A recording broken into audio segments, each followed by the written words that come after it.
¿Se acuerdan? Teníamos nuestra función, esta función que es la que queríamos intentar predecir, ¿no? Con nuestros modelos vimos más o menos la idea de cómo afecta la complejidad de la red y sobre todo la arquitectura de la red a la hora de intentar predecir. em, el jueves vamos a ver formalmente funciones de activación. Entonces, bueno, quería empezar, bueno, introducir un poco el tema de cuáles son los factores que afectan el aprendizaje. Entonces, evidentemente, uno va a ver la parte de la arquitectura, que esto es más que normal de que pensamos que esto va a afectar. Entonces, dependiendo de cómo yo defino la arquitectura, en consecuencia, defino la familia F de funciones, ¿ok? Que vamos a ser capaces de poder modelar. Dentro de la arquitectura, obviamente, te podemos decidir usar multilayer perceptrons, que es lo que sabemos por ahora, que son redes lineales. Podemos decidir usar redes convolucionales, redes recurrentes, que vamos a ver algunas. Redes basadas en secuenciales con capas de atención. ¿Okay? Redes generativas, etcétera. Entonces, por un lado tenemos la arquitectura. Por otro lado, ¿okay? Tenemos cuál es el algoritmo de optimización para poder conseguir los gradientes asociados a estas funciones. Esto lo vimos un poquito el semestre pasado, les mencioné algunos, pero no hemos indagado tanto de la importancia de los algoritmos de optimización. Y esto es bastante importante porque luego vamos a ver cómo la inicialización de justamente todas estas familias de funciones, todas las redes que tenemos disponibles, en las primeras iteraciones tenemos que de alguna manera colocarle valores a los pesos asociados al modelo, independientemente de cuál es la función. Si estamos usando ReLU, si estamos usando GELU o si estamos usando una arquitectura distinta, ¿no? Entonces la inicialización, dependiendo del tipo de red, es bastante importante y sobre todo también es importante dependiendo del algoritmo de optimización. La tercera, bueno, esa es en términos de algoritmos es la primera parte. No solo inicialización, sino qué tan estable es estabilidad. Qué tan estable es el algoritmo para poder conseguir esta solución. La tercera cosa que es bastante importante, ¿okay? Que no tiene tanto que ver con la arquitectura, porque la decisión de la función de activación no tiene mucho que ver con las capas, es obviamente las funciones de activación, que es lo que vamos a intentar entender hoy desde un punto de vista nada más práctico. No vamos a ni siquiera ver cuáles son las fórmulas, vamos a intentar ver las soluciones para tener una idea que nos ayude a entender el juego. Entonces vamos a hacer un poco más de, vamos a ver primero la práctica y luego vamos a ver la teoría, ¿okay? Y lo último, tenemos funciones de activación, tenemos los algoritmos de arquitectura. Y obviamente aquí el último paso que es importante hardware, ¿no? Está bien tener el mejor diseño posible, tenemos el mejor algoritmo, la función de activación que funciona bien. Si no tenemos suficiente hardware, va a ser complicado poder hacer todas estas cosas, ¿no? Hoy vamos a ver, nada más desde el punto de vista obviamente práctico, ni siquiera no vamos a colocar ninguna forma, nada más vamos a ver cómo juntos activación y arquitectura para el mismo algoritmo de optimización se modifica bastante la función que estamos aprendiendo. Y luego vamos a intentar tener una idea de lo que está sucediendo desde el punto de vista de generalización. ¿Ok? Entonces vamos a hacer muchas cosas juntas. Si tienen alguna duda, les mandé los videos para que vengan con muchas dudas y me preguntan cosas. ¿Ok? Entonces vamos a hacer algo un poquito empírico. ¿Qué hice un poquito extra? ¿Ok? La función original, ¿cierto? Hice... no está terminado, pero intenté...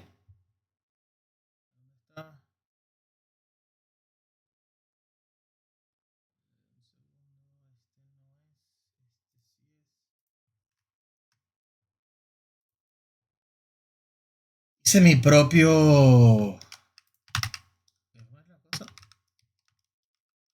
Hice mi propio... ¿Se ve cuando escribo?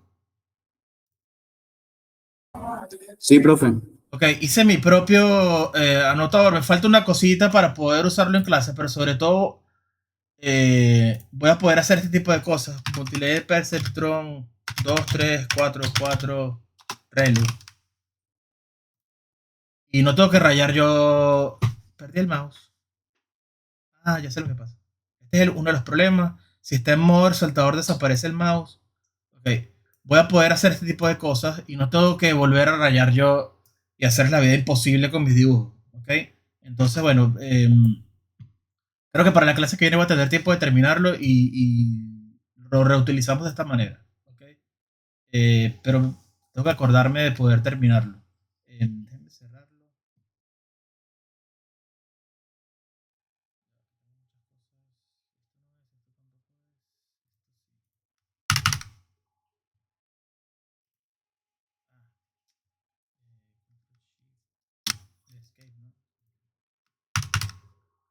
Ok. Bien, la función original.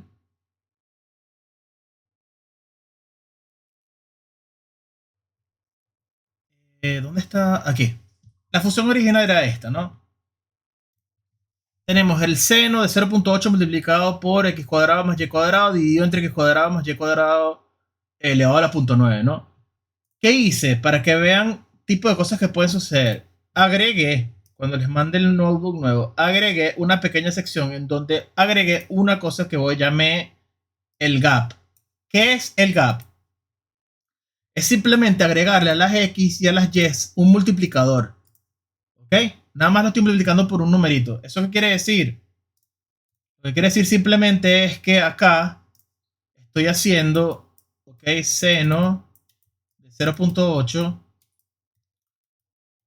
x por el gap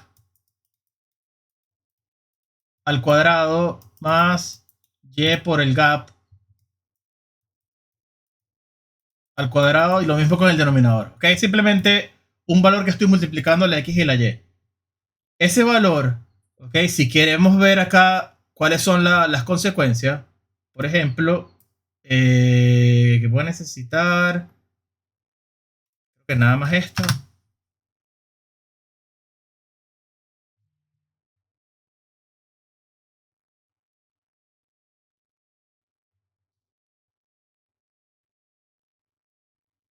Nuevamente para que el kernel arranque es lentísimo.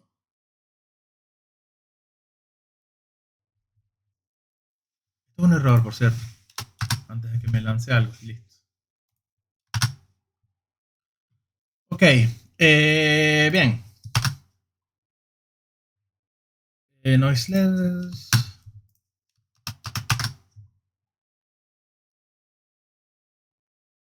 Ok, un segundo.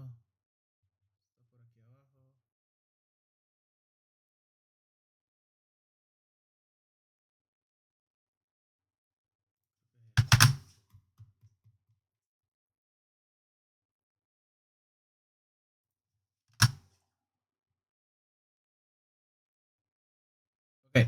Agregué algo nuevo, por cierto, cuando estudien y usen los. Que uno puede aquí modificar los valores del gap.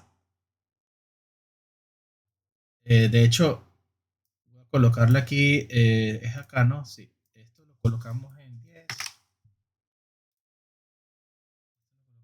Es más fácil para hacer muchos experimentos, porque como tienen que correr muchas veces el código, es de verdad un fastidio. Si coloco uno, es la función original, ¿correcto? Pues multiplico por uno, me queda exactamente lo mismo, subimos un poco el dominio y me queda la función original. ¿Ok? ¿Qué hice mal?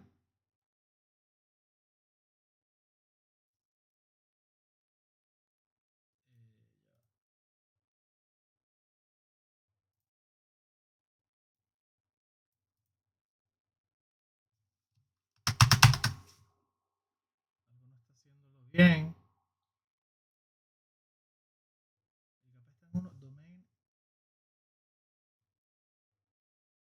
Ah, claro, qué tonto. Otra cosa, Ya que alguien entró a la llamada.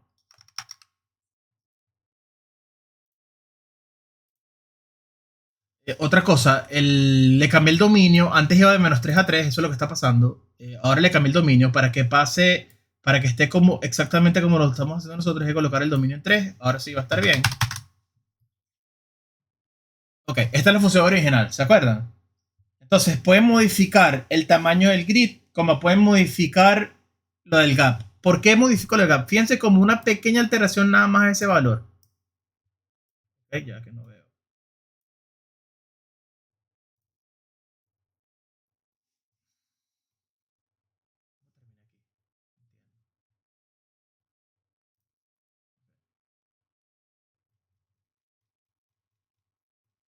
Le doy clic. Okay, nada más tenemos que modificar los valores en el slider y pueden volver a graficar y va a cambiar completamente. Entonces, fíjense cómo una pequeña alteración en ese valor, fíjense cómo cambia mucho cuál es la función que estamos intentando predecir. Entonces, les digo una cosa, no es obligatorio para el curso y no lo voy a evaluar, pero si tienen tiempo y les da curiosidad, ¿okay? Modifiquen estos valores para que vean cómo es la misma familia de funciones, pero lo que logran hacer los optimizadores cambia radicalmente dependiendo de los valores del gap y del dominio. ¿Ok? Entonces, vamos para acá ahora. Entonces, aquí que les hice de primer video para que entendamos qué estoy hablando. Aquí estoy modificando el gap, es decir, el valor que está multiplicando a la x a la y desde 0 hasta un valor bastante grande. Entonces, fíjense cómo es la misma familia de funciones, pero nada más modificando un pequeño hiperparámetro que está multiplicando los valores del dominio de la x y la y. Lo que eso al final es una transformada del dominio porque simplemente estás multiplicando el valor. Es decir, para valores menores a 1 lo hago un poquito más pequeño, para valores mayores a 1 lo hago más grande. Eso simplemente es una modificación lineal del dominio. Fíjense cómo, voy a dejar correr el video, nada más modificando el gap, es la misma familia de funciones, pero cambia radicalmente la función. De hecho, para valores muy grandes, fíjense cómo está completamente condensado o la mayoría de los valores están justamente en el centro, que va a ir más o menos de menos 1 a 1 para x, de menos 1 a 1 para y, con un valor máximo de z alrededor de 0.5.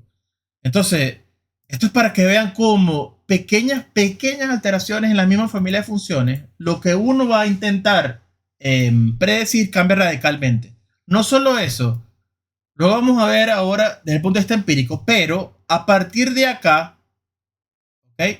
De esta de gap 2, fíjense que la mayoría de los elementos en esta zona son completamente planos. Si hicieran experimentos con las funciones de activación, algunas de las funciones que no funcionan muy bien, algunas de las funciones que no funcionan bien para ciertas formas cuando el gap es 1, que es la función original que es esta, ¿okay? La idea obviamente de utilizar este tipo de función para el tema de predicción de la red es esta zona acá, ¿ok? Es bastante útil para entender la flexibilidad de las redes neuronales para ver si son capaces de el rango, el codominio de la función, si es capaz de hacerle es como si agarráramos una manta y la pudiésemos, le pudiésemos modificar la suavidad de la función y ser capaz de modelar estas zonas que son complicadas. Esta zona de acá es bastante sencilla de modelar siempre, ¿ok? Esta zona de acá, bueno, quizás puede ser un poco complicada, pero el problema importante es acá. De hecho, donde va a tener más problemas justamente sería alrededor de un gap 1.39 y luego a medida que se va haciendo más plano sería un poquito más sencillo. Pero los ejemplos que vamos a ver es nada más con el gap en 1. ¿Okay? Vamos a empezar con ReLU, que sabemos cuál es la familia de funciones. ¿Okay? Primero viendo la red de 256, si se acuerdan es nada más la que tenemos una sola capa oculta con 256 neuronas, variando, ¿okay? El ruido. Entonces, para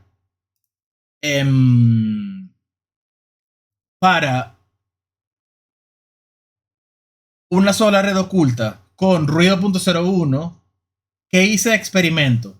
Tenemos a la izquierda cuál es la función que estamos modelando. Tenemos a la derecha, ¿ok? Acabo de pensar, creo que vamos a necesitar que use la aplicación que hice porque esto nada más, a menos que abra el video en Chrome. Profe, de hecho, desde Discord yo pude reproducir los videos tranquilamente. Y Sí, no, de no, los vi desde ahí. el tema es cómo les puedo escribir encima, porque quiero rayar. Déjame ver si puedo abrir esto en Chrome. Si no uso lo que hice. Esto debería ser tan sencillo como... Creo.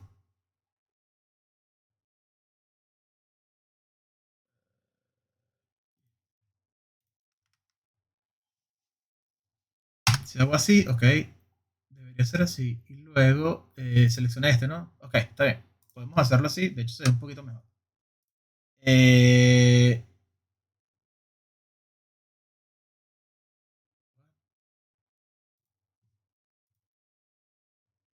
¿Por qué no me deja aquí?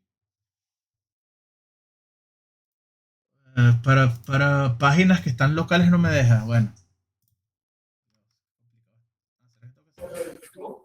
Pero puede abrir Discord en la computadora, en el navegador. Good point. Voy a usar Y reproducir los videos de... voy a usar la aplicación que dice, porque no, o sea, no es que no se pueda usar, ¿no? Falta una tontería ahí, pero vamos a ver si así funciona bien. Okay. Vamos aquí ahora a abrir el video. Sorry.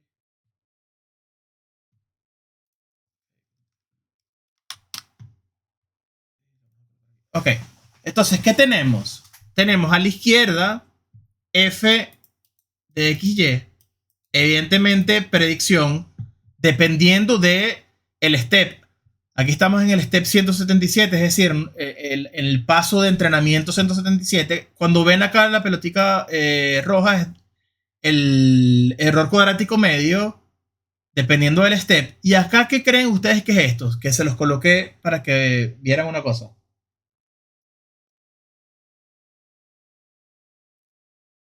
Esto es fácil. Esto lo hemos hecho siempre. Esto es el error cuadrático medio para entrenamiento y para validación. En este caso particular, ¿ok? Están bastante juntos. ¿Eso es por qué? Porque el ruido es bastante bajo. Entonces las predicciones son bastante buenas respecto a la predicción. Hay una tendencia, ¿ok? Hay una tendencia que está bajando el error cuadrático medio. Hay unos saltos que voy a preguntar por qué creen que es eso. Lo vamos a ver formalmente quizás el jueves o el martes arriba, pero si se les ocurre, me parece genial. Pero arriba coloqué esto. ¿Qué creen ustedes que es esto? De hecho, se los coloqué para entender los saltos.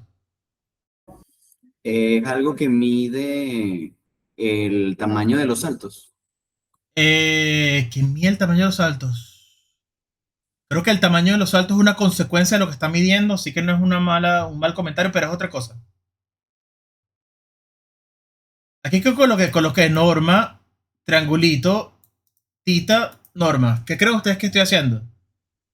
Calculando la norma de la distancia o la diferencia entre los ángulos. Ok, ¿qué son los ángulos? Ok, está más o menos bien. Esto entonces es una diferencia, vamos a hacerlo así, vamos a poner tita 1 menos Ah, tita 2. de, ¿cómo se llama esto? De la pendiente. Ok, Sí, de la pendiente. tita son los hiperparámetros del modelo. Estoy restando hiperparámetros del modelo. ¿Qué creen ustedes que estoy restando?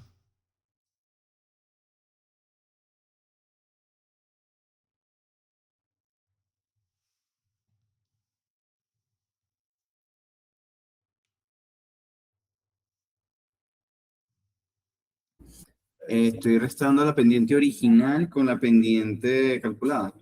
Muy bien, estamos haciendo, ok, O la pendiente anterior con la pendiente actual. eso es, estamos haciendo la norma de el modelo en la iteración késima menos el modelo en la iteración k-1. Ok, estoy viendo cuánto cambia la norma de iteración en iteración. Entonces, vamos a correr el primer ejemplo. Ya va que lo único que no me acuerdo es cómo cambiar de modo. Ok. Entonces, fíjense, a medida que avanza el entrenamiento, ¿qué creen ustedes que está pasando desde el punto de vista de generalización? ¿Se parece al objetivo? Sí, un poquito. Ok, pero vemos dos cosas. Uno, hay unos picos que empieza a saltar. Ok, y luego pareciera que hay un sobreajuste, ¿no? Aunque bueno, pues quizás no necesariamente quiere decir que sea un sobreajuste. Entonces ahora les hago una pregunta. ¿Qué creen ustedes que está pasando en los saltos? En la función de pérdida se consigue con ¿cómo se dice? Como con una montaña, ¿Ok? lo que yo creo. Muy bien. Ahora, ¿qué pasa que si quisiéramos analizar, supónganse, aquí pareciera que estamos en el comienzo de una montaña, de una iteración a la otra, fíjense que además el cambio de la norma es bastante brusco, ¿no? Entonces fíjense cómo, a pesar de que hay un cambio brusco, ¿cuál es la consecuencia en la predicción? Que se traslada en Z. Okay, ¿qué quiere decir? ¿Qué creen ustedes que quiere decir eso?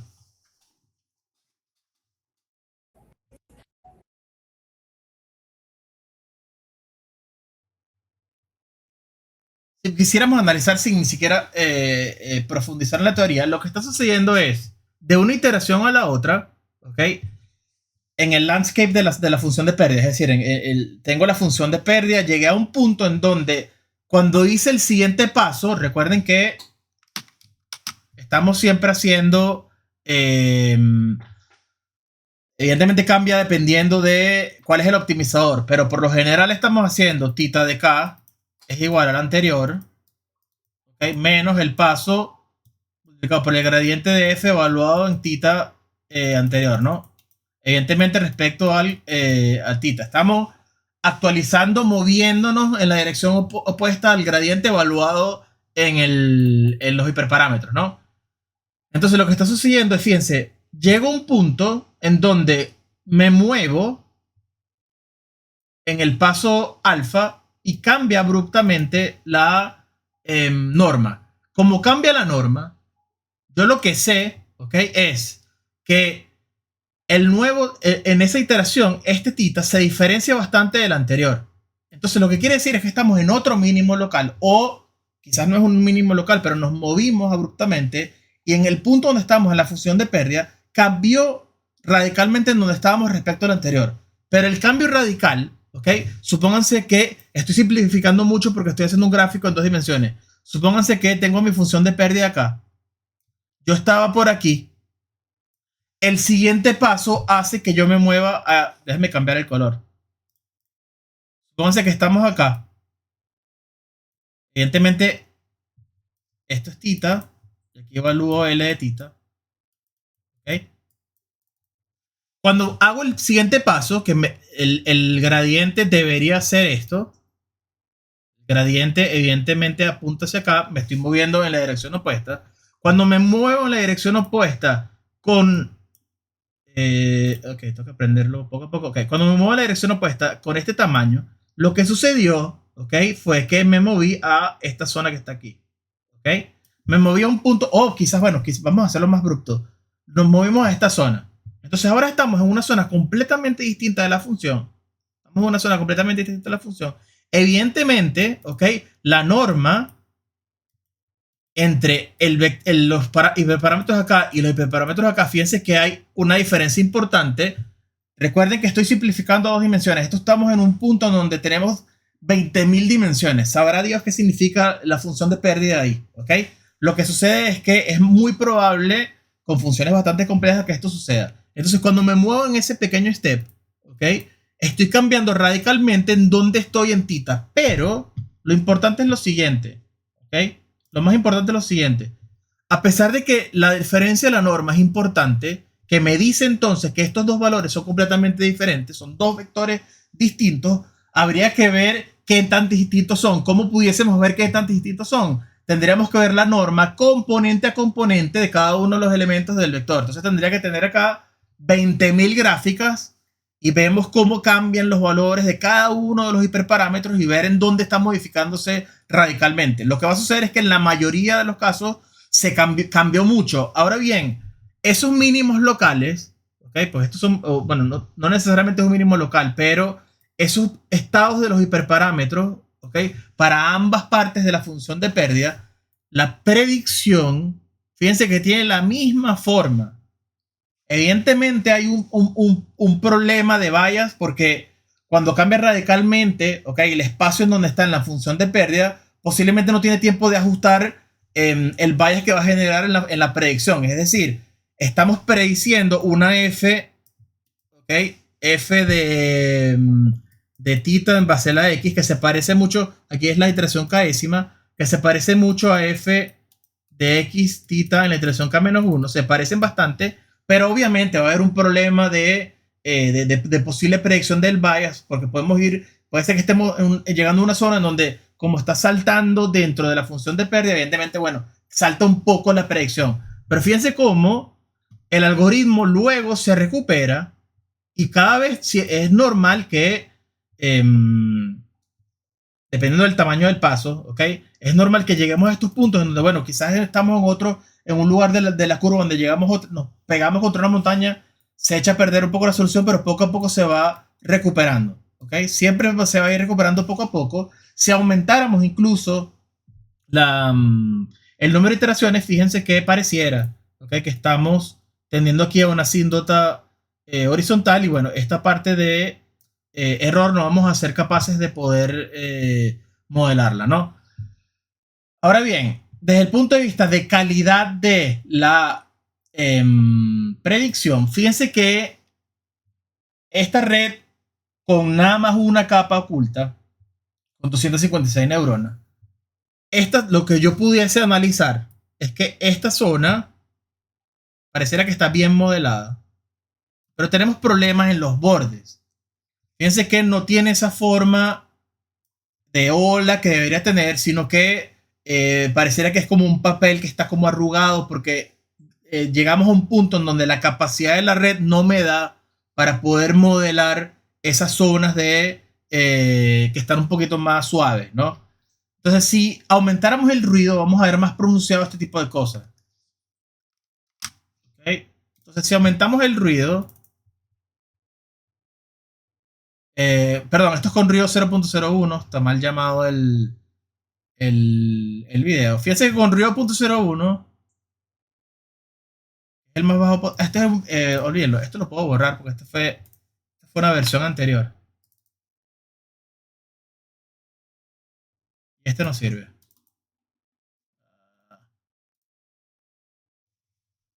Old. No, no tengo los experimentos con esto. Bueno, vamos con los de 64.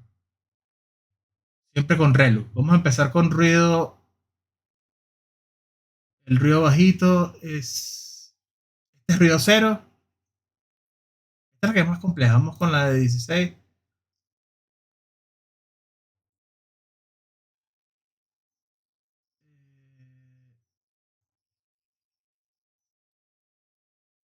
Esta. Ok. Luego corremos los experimentos con la de 256. Entonces, fíjense. En este caso, esta es la de 16 por 16 por 16 por 16 con ruido 0.01. Fíjense cómo seguimos teniendo, ¿ok? Seguimos teniendo los puntos en donde, ¿ok? Nos chocamos contra lugares en donde cambia radicalmente la función de pérdida. En consecuencia, cuando actualizamos, cambia, ¿ok? Cambia los valores de tita. Pero aquí se empieza a ver una pequeña diferencia entre el error de entrenamiento y el error de validación, ¿ok? Ahora bien, a medida que avanza la red, tengo que colocarle un modo que yo le haga clic y pueda modificar cosas. Fíjense que a medida que avanza la red, en este caso en particular, los cambios que hay en la norma no hacen que aumente mucho el bias, sino que es como si le estuviésemos dando un golpe a la red. ¿Okay? Pero no cambia mucho, igual no cambia tanto la predicción. Si aumentáramos si disminuyéramos el step size para el mismo ruido, que es este experimento, fíjense que es muchísimo más suave el proceso de aprendizaje. ¿Por qué? Porque si yo coloco el paso mucho más pequeño, si alfa ahora es 0.001, creo que es ¿ok? Este es el learning rate, lo que cambié. Lo que yo me estoy moviendo, o sea, lo que estoy actualizando del gradiente es bastante pequeño, o sea, el pasito que estoy tomando es bastante riguroso. En consecuencia, es mucho menos probable, fíjense que incluso acá nunca sucedió, ¿ok? Se parecen mucho en las soluciones. Aquí, luego, cuando estoy en la última parte, empiezo a conseguir zonas en donde cuando hago un pequeño salto se modifica un poco la solución, pero es justamente el momento en donde ya no estoy aumentando o arreglando tanto la posible predicción del modelo, ¿no? A medida que dejamos que la red siga entrenando, fíjense que para ReLU con la arquitectura 16x16 logramos que tener un poco más de generalización. Fíjense que aquí pareciera que estamos un poquito aprendiendo la idea de la forma de las olas, ¿ok?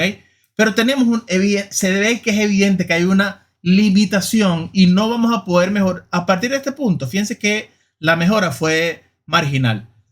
Entonces, la capacidad de la red 16, 16, 16 pareciera que era hasta este punto, luego modificas un poco más. No va a mejorar tanto cuál va a ser la predicción final. Fíjense que además de no poder entender o de no poder modelar las olas a los bordes, también no fuimos capaces de modelar el punto acá en donde baja radicalmente un poco, ¿no? Aquí la idea fundamental es que aquí hay un mínimo bastante pronunciado cercanos a x y y igual a 0, ¿no?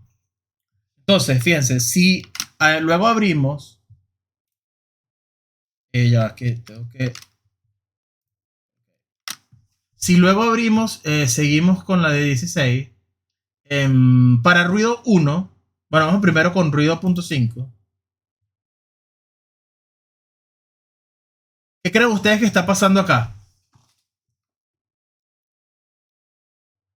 Primero, intuición. ¿Qué creen ustedes que es esta estrella? El mínimo global o mínimo local, por lo menos. Es el mínimo, es el valor mínimo de los cuadrados de la función de validación, ¿ok? Del error de validación. Entonces pareciera que el menor error posible fue en este step. Ahora bien, ¿qué pasa en este step? Fíjense en algo. Si me coloco acá, ¿ok? Este es el mejor modelo posible para la red con 16, 16, 16 con ruido 0.5 y el step size 0.01. ¿Ok? ¿Qué pasa luego? ¿Qué creen ustedes que está pasando luego? Se sobreajusta el ruido. Ok, entonces, el hecho de que la capacidad de la red es mucho mayor a la de 256 implica que si los datos están demasiado perturbados, ¿ok? La capacidad de la red hará, ¿ok?, que aprendamos el ruido. Entonces, por eso es que además el error en entrenamiento es muy distinto al error de validación. Ahora, las escalas, chicos, las escalas de por qué el error de validación es menor al error de entrenamiento es porque aquí hay más puntos de los que estoy calculando abajo. ¿Ok? Ahora bien, a partir de un punto, que es este, fíjense cómo el error de validación incluso está subiendo. Esto es un ejemplo clásico de sobreajuste, pero sobreajuste porque estamos aprendiendo el ruido y no la señal de la función original. La función original debería ser algo por este estilo, acá con la subida acá, el mínimo acá, y luego aquí las olas. Pero ¿qué pasa? El ruido, si se acuerdan, es lo que le estamos sumando el ruido sigue una distribución normal de media cero y el ruido y la desviación estándar es el ruido que es 0.5. Entonces, esto es un experimento que se usa mucho en el área para entender las capacidades de la red. Por eso fue que les coloqué lo del gap y lo del dominio. Porque, ¿qué pasa? Es cierto que para este ruido, ¿ok?, las redes empiezan a deteriorarse a partir de cierto paso, dependiendo obviamente de la capacidad de la red. Pero lo que sucede es lo siguiente. Esta distribución, ¿ok?, sumar 0.5 en una distribución cuyo rango va desde -1 a 1 es bastante importante. Es decir, si el error es de 0.5, el error es pasar, por ejemplo, de un valor que el peor color posible, es pasar de un error, de un punto que debería estar acá. Si, imagínense que le sumo 0.5 y este es el valor original. Sorry. Está hablando solo el celular. Si el valor original era este y le sumo de error 0.5, es poner un punto por acá, ¿no? Entonces, para ser justos, no solamente tenemos que pensar, es decir, no quiero que sobreajusten su idea, uso el término, no quiero que sobreajusten su idea de las capacidades de las redes neuronales a este ejemplo nada más. Y pensemos que el hecho de sumar 0.5 a una red cuyo rango va de menos 1 a 1, es decir, la función dado XY está acotada entre menos 1 y 1. Colocar error 0.5 es algo bastante radical para esta función. Por eso es que se deteriora tanto. Entonces, ¿qué sucede? Si yo a todos los puntos del dominio, recuerden que hacíamos el grid de menos 3 a 3 y de menos 3 a 3 y sumo el error. Si a todos los puntos del dominio le sumo un error con desviación estándar en 0.5, al menos a la mitad le voy a sumar algo cercano a 0.5. O depende obviamente de cómo se ampliamos, pero bueno, es más o menos así. Entonces estamos deteriorando, ¿ok? Radicalmente, estamos deteriorando el 50% del dominio, moviendo un punto que debería estar en 0 a 0.5 o que está en 0.2 a 0.7 o restando a menos 0.3. Entonces, por eso que les coloqué los ejercicios del gap y del dominio, porque si modifican esos valores, quizás 0.5 para una función, ¿okay? que está definida entre menos 100 y 100, modificando el dominio. Y para ciertos gaps que les dije, ¿ok? Modifico el rango de la función a menos 10, 10. ¿Ok? Quizás error 0.5, la red va a ser capaz de generalizar y obviar el error y tener soluciones buenas. Entonces lo que no quiero es que crean que siempre un error de desviación estándar 0.5 fastidia a la red, sino que también hay una consecuencia importante de cuál es el rango en donde estamos definiendo la función. ¿Ok? Entonces, ¿qué pasa? Una vez que aclaramos eso y estamos en nuestro setup, la función va de menos 1 a 1, error 0.5, tiene sentido, ¿ok? Tiene sentido lo siguiente. Tiene sentido que la mejor red para esta... ¿por qué no? Okay. La mejor red... Sorry, aquí. Okay. La mejor red para esta arquitectura, dado ese ruido, ¿ok? Es esta. ¿Por qué? Porque antes de aprender el ruido, lo máximo que va a poder entender es que hay una forma en donde tenemos aquí un valle, tenemos una pequeña montaña en un valle que es plano, y a medida que avanza el proceso de entrenamiento, como el ruido es tan impactante en este caso, es obvio que va a deformar completamente cuál es la función que estamos aprendiendo hasta un punto en donde lo que aprendimos prácticamente fue ese ruido. Es decir, las redes, a pesar de que logran, ¿ok? Predecir, usando el teorema de aproximación universal, cualquier función, es importante entender que una cosa son los setups de los experimentos sin la vida real en donde no hay ruido y otra es la vida real en donde vamos a tener intrínsecamente este ruido asociado. Recuerden que lo dije en ML y lo digo ahora. Las fuentes de los ruidos varía obviamente dependiendo de muchas cosas, ¿no? Puede haber errores de medición, errores de cálculo de los aparatos que estemos usando, error humano, condiciones meteorológicas que afecten los sensores. Hay muchas cosas que pueden suceder. El hecho es que sucede. Entonces necesitamos entender o necesitamos métodos que sean robustos a estas cosas. Incluso, fíjense, si incrementamos aún más la complejidad de la arquitectura, en consecuencia, la capacidad de la red de aprender funciones, aprende en teoría funciones más complejas. Fíjense que para ruido 0.5, fíjense cómo se deteriora aún más la solución, a pesar de que los valores de los titas son bastante constantes. Es decir, estoy en un punto en mi función que obviamente lo que voy aprendiendo, ¿ok? Es en teoría estable. El paso es bastante pequeño, el ruido es 0.5, pero mi red, es obvio que mi red, ¿ok? Va a deteriorarse porque como tiene más capacidad, en el caso de que consiga mucho más ruido, va a aprender es el ruido, ¿ok? Porque mi red es mucho más capaz de modelar cosas complejas. Entonces, ¿Qué sucedería para escenarios en donde tengo ruido bajo? Entonces, fíjense que para ruido bajo, ¿ok? Con un paso bastante sencillo, o sea, pequeño de 0.01, fíjense cómo si somos capaces de, bueno, quizás aumentando la complejidad de mi red, soy capaz de aprender ese valle, pero sigue teniendo una forma un poco, la veo un poco suave, ¿no? No se ve tan natural respecto a lo que deberíamos estar aprendiendo de la función original, pero sí es capaz, fíjense que sí es capaz en este caso, de 64 a 64, de aprender la cima con S, perdón, la cima con C de la montaña, ¿ok? Entonces, es claro lo siguiente, para esta función, con la función de activación ReLU, a medida que yo aumento la capacidad del modelo, con poco ruido, mejora la función aprendida. 100% seguro. Lo segundo que aprendemos es, dependiendo del ruido, a veces mucha capacidad empeora mi predicción. Entonces uno tiene que aprender, ¿ok? Obviamente no hay un récipe de seguir, pero es experiencia. Uno se tiene que dar dando cuenta si el dataset que te están dando tiene un ruido bastante importante que haga que, bueno, mira, en verdad aumentar la complejidad de mi red está deteriorando mucho mi solución. ¿Por qué? Porque mi red está aprendiendo es el ruido, no estoy aprendiendo la señal que necesito de verdad intentar aprender. Y en muchos casos los puede ayudar a decir, mira, algo pasó con la medición, vamos a mejorar o vamos a incrementar o cambiar o volver a medir porque algo pasó que hace que esté funcionando bastante mal, ¿no?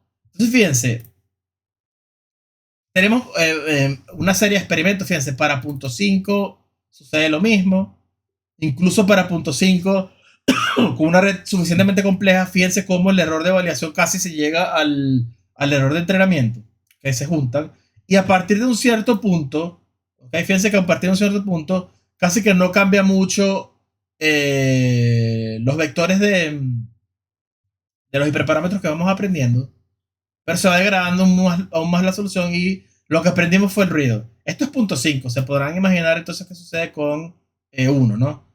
Muy rápido, lo que estamos aprendiendo es nada más ruido. Entonces fíjense, no solo es capacidad de la red, hay influencia de la función de activación. Entonces, sin importar qué es la función de activación, vamos a ver la tangente hiperbólica. ¿Okay? Empezamos con la de 256. Yo puse los nombres para ayudarme y al final fue peor. Porque okay, vamos a ver acá. 256, 0.5, 0.1, 0. Ok, vamos con esta. Entonces, fíjense, con la tangente hiperbólica, para ruido 0, con 256 neuronas, fíjense que esto es lo que estamos aprendiendo, ¿no? Entonces es obvio, ¿okay? Que la tangente hiperbólica está haciendo algo con el espacio de posibles funciones que podemos aprender. Hay una cosa bastante interesante que sucede en la primera iteración. ¿Qué creen ustedes que es interesante respecto a la otra?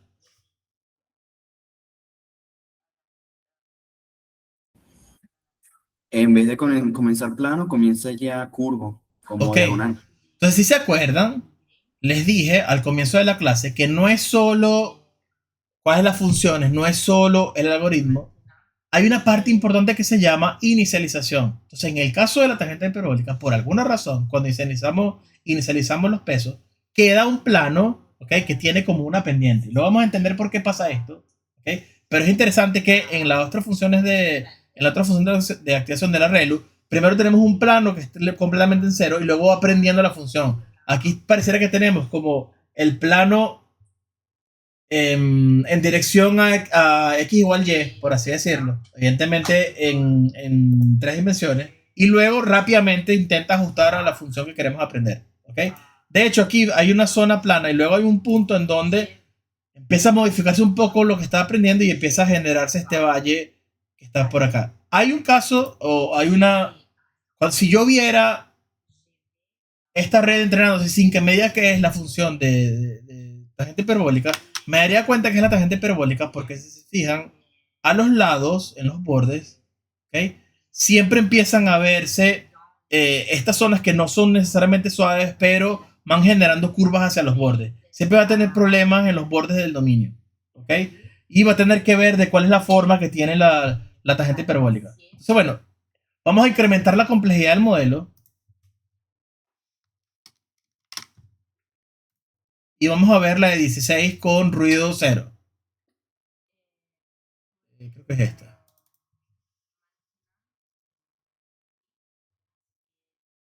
Entonces, fíjense.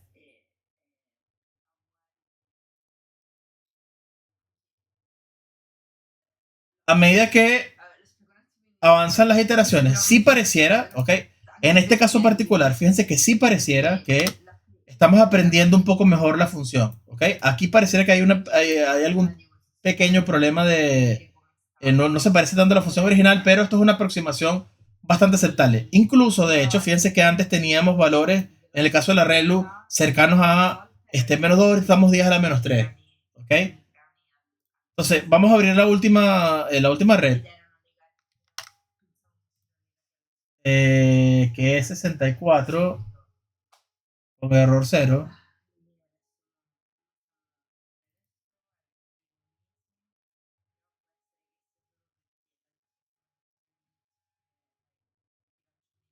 Siguen sucediendo estos casos en donde choco contra algún mínimo, pero luego rápido logro mejorarlo. Y fíjense cómo esta es la función final, que es bastante aceptable, ¿no? Incluso en este caso, tenemos la primera vez en donde en una iteración tenemos el mínimo y luego empieza a deteriorarse. Bueno, pareciera que si hubiese aumentado el número de iteraciones hubiésemos podido seguir aprendiendo o mejorando la solución. Entonces, para el caso de la tangente hiperbólica, si agregara ruido, si vamos a agregar ruido en la mejor, colocándole punto 1,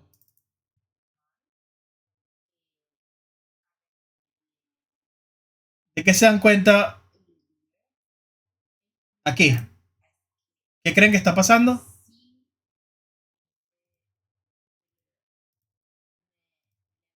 Se ve bastante bien lo que quiero decir en esta zona.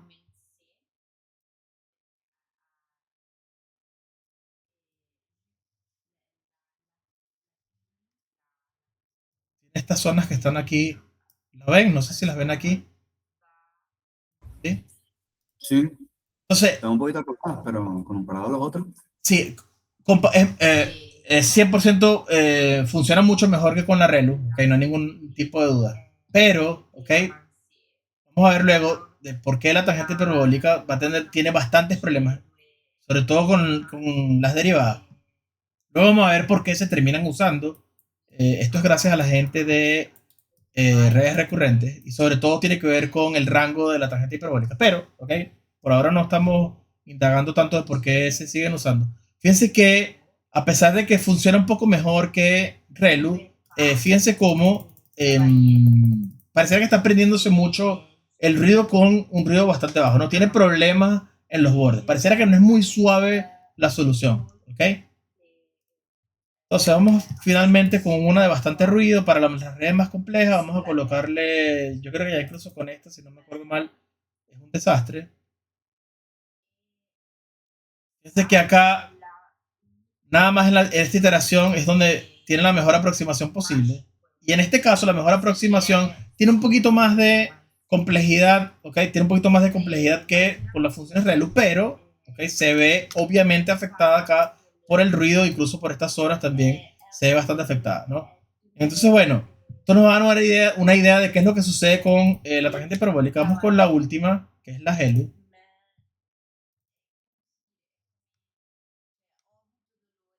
Ok, y vamos a empezar con la de 256 ruido cero.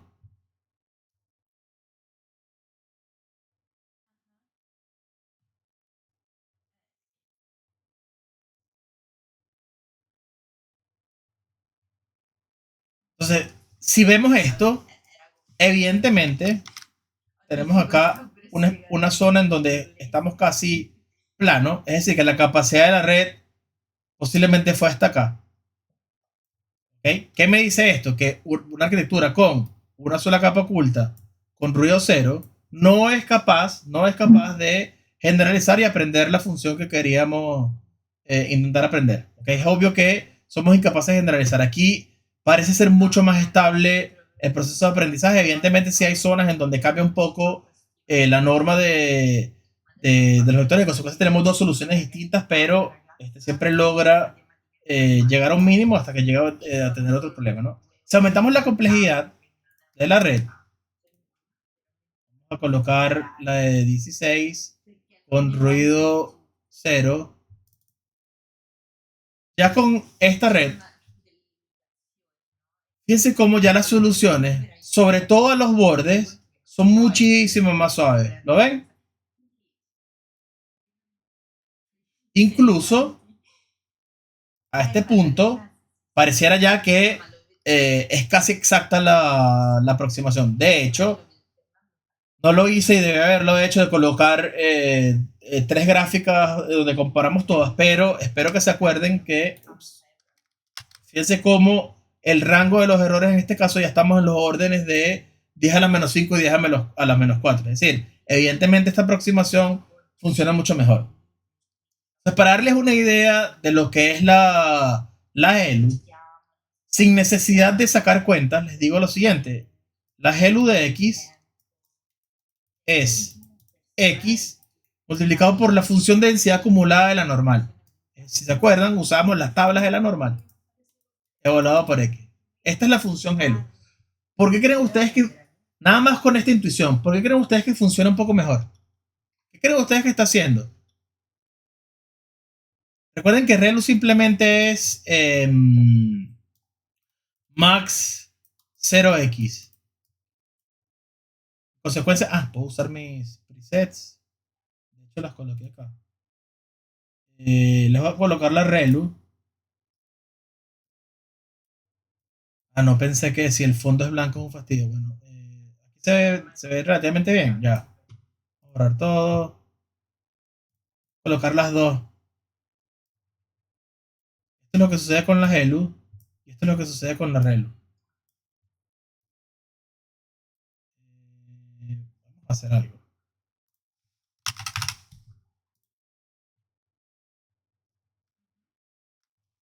Creo que si coloco.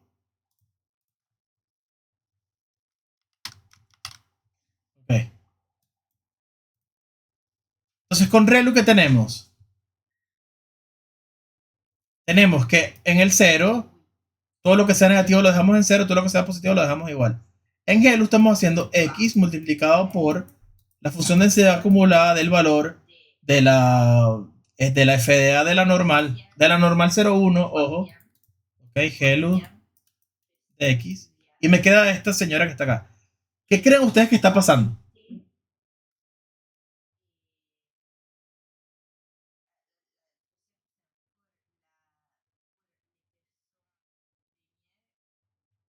Ideas.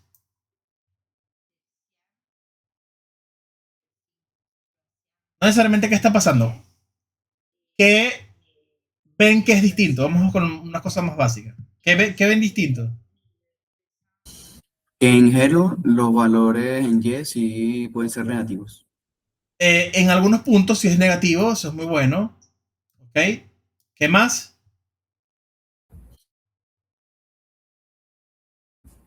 y que la curva es más suave. Es suave, en consecuencia la derivada va a existir. ¿Ok? Aunque bueno, aquí es una. Quiero irme muy matemático. En verdad, lo que estamos haciendo aquí, en realidad para calcularlo, esto se aproxima a x multiplicado por una función, en donde casualmente aparece la tangente hiperbólica, pero esa función sí tiene derivada, pero es una aproximación, porque esta es non-tractable, no se puede tener la antiderivada, ¿no? Pero tenemos una función que es bastante similar, que sí se puede derivar. Incluso no solo se puede derivar, sino que por cosas de la vida tiene otra función asociada, que es una función de error, que ya estaba disponible en los chips de las tarjetas de la GPU. Por cosas de computación gráfica, y bueno, se reutiliza. Entonces es bastante rápido. Entonces sí, es suave, es fácil de calcular. Fíjense que el comportamiento es similar en el sentido, hacia menos infinito se sigue pegando a cero. ¿Por qué creen ustedes que hacia menos infinito se sigue pegando a cero? ¿Qué pasa con esta tipa? ¿Cómo se acuerdan? Las funciones de densidad acumulada. ¿Qué propiedades tenían? El límite. Cuando x tiende a menos infinito, de f de x, ¿qué era? 1. Menos infinito, Está bien. 0. El Sí, menos límite, infinito. el límite cuando x tiende a infinito, ¿cuánto es? 1, Sí, ¿verdad? sí, 1. ¿Eso qué quiere decir? En los extremos se tiene que comportar como la ReLU. ¿Por qué? Porque estoy multiplicando por 1, que queda x, o por 0 y pongo 0. ¿Qué pasa? En el medio, ¿ok? En el medio tengo algunos valores, ¿ok? Hago que algunos valores queden un poquito negativos, porque ya eran negativos, y lo estoy multiplicando ahora por algo, ¿ok? Que posiblemente, que es un valor bastante chiquito, ¿ok? En consecuencia, bueno, queda un poquito negativo, pero además cuando es negativo, como los valores de la FDA, cuando están cercanos a cero, son bastante pequeños, fíjense que lo que estoy haciendo es shrinking, ¿cómo se dice en español? Perdón.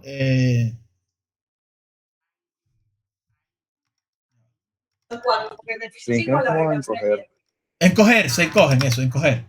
Entonces los valores se encogen cuando la FDA del valor es un valor que es bastante pequeño. Entonces, como se encoge y era negativo, en verdad estoy diciendo, bueno, es un epsilon menor que cero. Esto hace que en algunos casos, si algún camino de la red, ¿ok?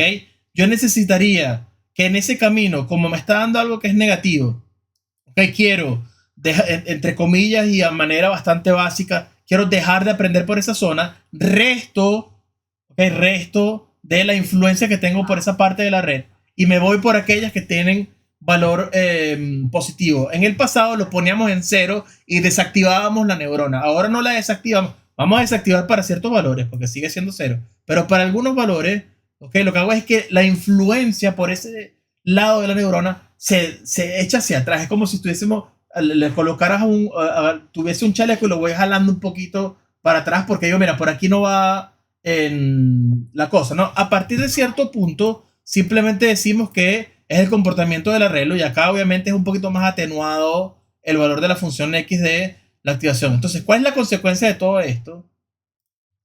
¿Okay? La consecuencia es que las redes, la que es bastante compleja con un ruido .1, por ejemplo, aquí está.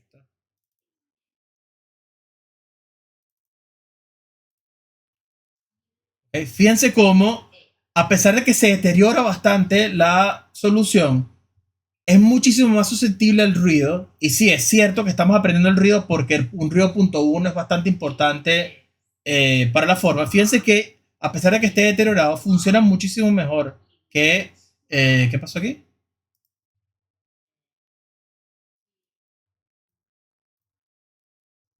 Tengo un playlist. Podía moverlo y es más fácil. Okay.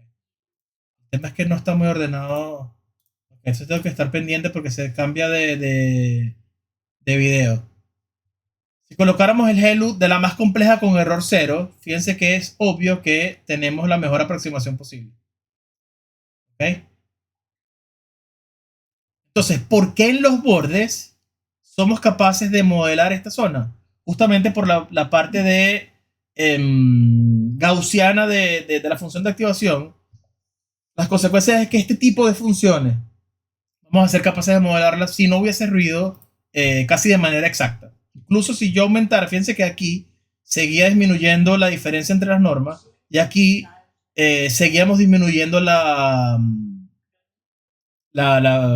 valor de entrenamiento y de validación y no llegamos a un punto donde viene haciendo, sino que se ve todavía que sigue disminuyendo el error. Entonces, bueno, obvio que recuerden que hay un tema importante de estamos en el mínimo global, quizás estamos en un mínimo local que es muy bueno, pero no vamos a poder llegar al mínimo global, pero yo pude aumentar aquí el número de iteraciones y seguía mejorando muchísimo la aproximación.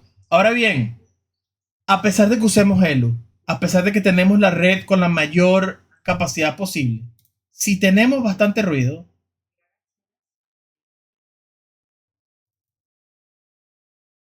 ¿ok? Nuestra red siempre, no siempre, pero va a fallar en aproximación. Fíjense que incluso en el caso de la ELU, como la capacidad de la red es incluso mucho mejor que el del resto, fíjense cómo estamos completa y absolutamente aprendiendo nada más el ruido. Fíjense que acá no tenemos ningún tipo de señal de la función original y el ruido simplemente se comió, por así decirlo, completamente la señal original. Y nuestra red, obviamente no somos capaces de identificar qué es ruido y qué es señal original, va a tener bastantes problemas para poder generalizar. Entonces, incluso para terminar,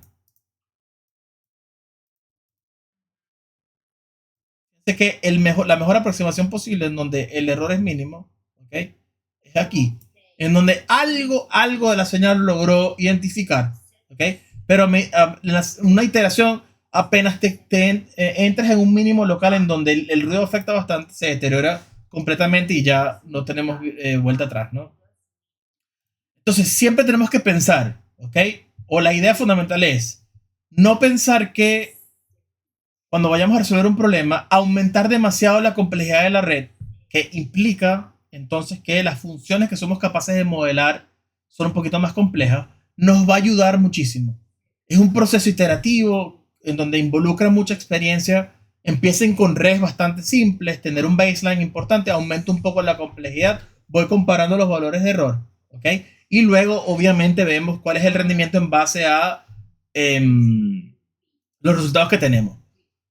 Un paréntesis que es bastante importante, o una aclaratoria para concluir, que es bastante importante, es lo siguiente. Aquí yo tengo el proceso generador de la población, yo tengo el Grand Truth Data, yo sé cuál es la forma de la función que yo debería conseguir. Entonces, cuando estamos viendo los videos, ya todos nosotros, ustedes incluidos, tienen un bias de que saben cuál es la distribución que uno debería, entre comillas, aprender, ¿ok? Y sabemos si está funcionando bien o no.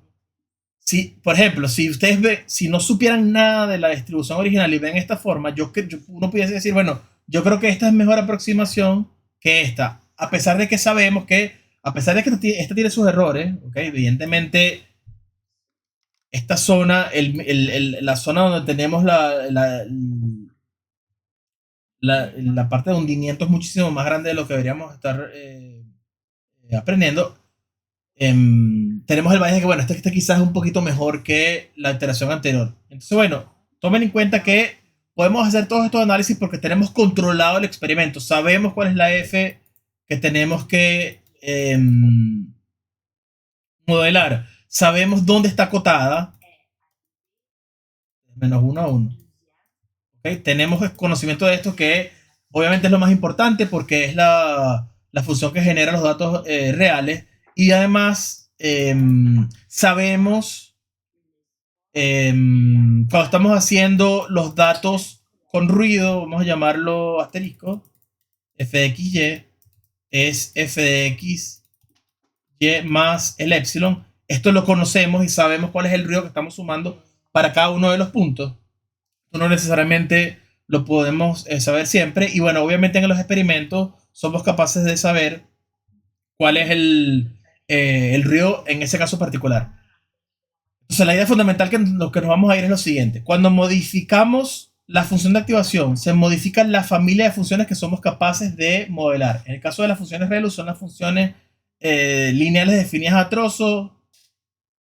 En este caso particular, para este tipo de red, que para este tipo de función, perdón, esas funciones lineales van a tener problemas en estas zonas porque tengo bastantes pliegues, por así decirlo. Bueno, lograr con estos cortes lineales, estos pliegues es un poco complicado. ¿Cómo se mitiga? Aumentando bastante la complejidad de la red. Si aumentamos la complejidad de la red, se modifican, somos capaces de, bueno, quizás poder modelar un poco más esos pliegues.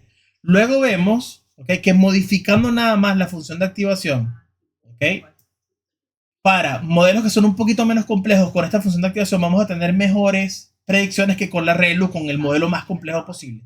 Eso nos dice entonces que nuestro trabajo es un juego entre cuántos parámetros tengo disponibles, en consecuencia complejidad de la red, ¿okay?, juego de generalización, qué tan buenos somos identificando si las aproximaciones que tenemos en verdad son muy simples o no. En este caso es un modelo en donde el modelo es tan sencillo, ¿okay?, que es el proceso contrario al de sobreajuste, ¿no? Tenemos una función que es demasiado simple para lo que queríamos modelar y bueno, es lo que se puede hacer en base a el ruido que está disponible, o disponible no, sino que el ruido que está en el experimento, o sea, usamos en el experimento para sumar, ¿no? Entonces, bueno, ¿qué vamos a ver en las siguientes partes del curso? Vamos a ver, uno, el proceso para poder calcular estas derivadas, que es backpropagation.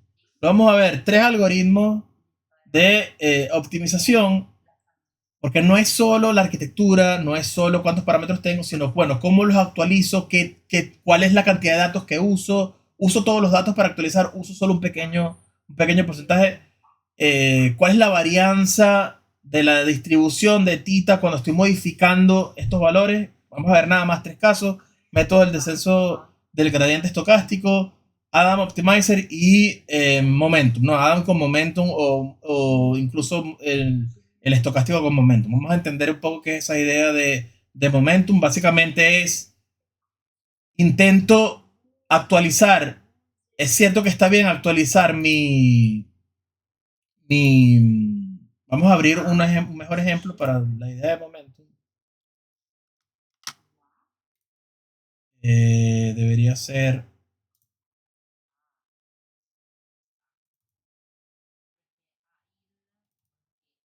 creo que cualquiera de estas sirve.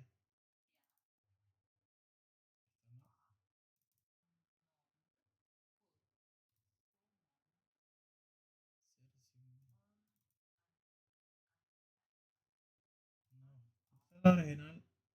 Bueno, esta puede ser. ¿Okay?